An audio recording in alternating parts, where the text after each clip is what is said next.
আসসালামু আলাইকুম, আপনারা সবাই কেমন আছেন? এখানে 3টা ডিম নিয়েছি। আজকে ডিম দিয়ে মিষ্টি কুমড়া রান্না করব। আগে ডিমগুলো ভালো করে ধুয়ে নিই। ডিমটা কিন্তু সিদ্ধ বসে দিয়েছি, হালকা একটু লবণ দিয়ে দিয়েছি।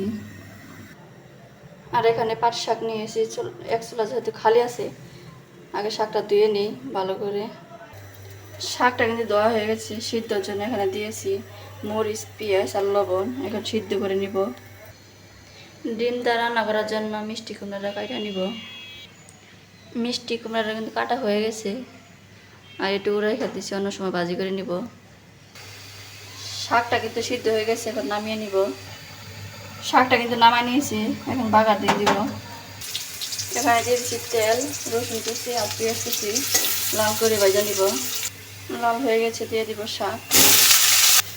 শাকটা কিন্তু হয়ে গেছে, নামিয়ে নিব। ডিমটা কিন্তু সিদ্ধ হয়ে গেছে, নামিয়ে নিয়েছি, এখন চুলায় নিব। ডিমটা আমি চুলা নিছি। রান্নার জন্য কিন্তু তেলটা গরম করে নিয়েছি, এখন দিয়ে দিব হলুদ, এর মধ্যে দিয়ে দিব ডিম। ডিমটা ভালো করে ভেজে নেব। ডিমটা কিন্তু আমার হয়ে গেছে, উঠায় নিয়েছি। এখন তেলের মধ্যে দিয়ে দিব জিরা, তেজপাতা, দিয়ে দিব মরিচ, পেঁয়াজ। মরিচ পেঁয়াজটা হয়তো ভাজা হয়ে গেছে, দিয়ে দিব রসুন বাটা, হলুদের গুঁড়া, দিয়ে দিব কষানোর জন্য পানি। প্রথমে দিয়ে দেবো মরিচের গুঁড়া, ধনিয়া গুঁড়া, পরিমাণ মতো লবণ। কষানোর জন্য ঢাকনাটা রেখে দিব। মিষ্টি কুমড়াটা ধুয়ে নিই।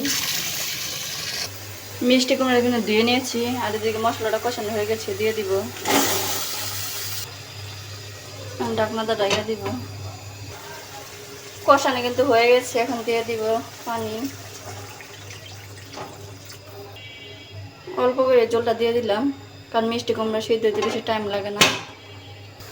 জলটা কিন্তু অনেকটা কমে আসছে, এই পর্যায়ে দিয়ে দিব ডিম, দিয়ে দিব হালকা একটু জিরা গুঁড়ো।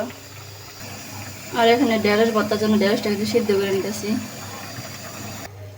তরকারিটা কিন্তু হয়ে গেছে, চুলাটা অফ করে দিয়েছি। আর এদিকে ঢেঁড়সটাও সিদ্ধ হয়ে গেছে, নামিয়ে নিব। এই ছিল আজকে রান্না, পাঁচ শাক ভাজি, এখানে ঢেঁড়স ভর্তা, আর এখানে মিষ্টি কুমড়া দিয়ে ডিম। আজকের ভিডিওটি কেমন লাগলো অবশ্যই কমেন্টে জানাবেন। আর আমার ভিডিওটা ভালো লাগলে চ্যানেলটা সাবস্ক্রাইব করে পাশেই থাকবেন।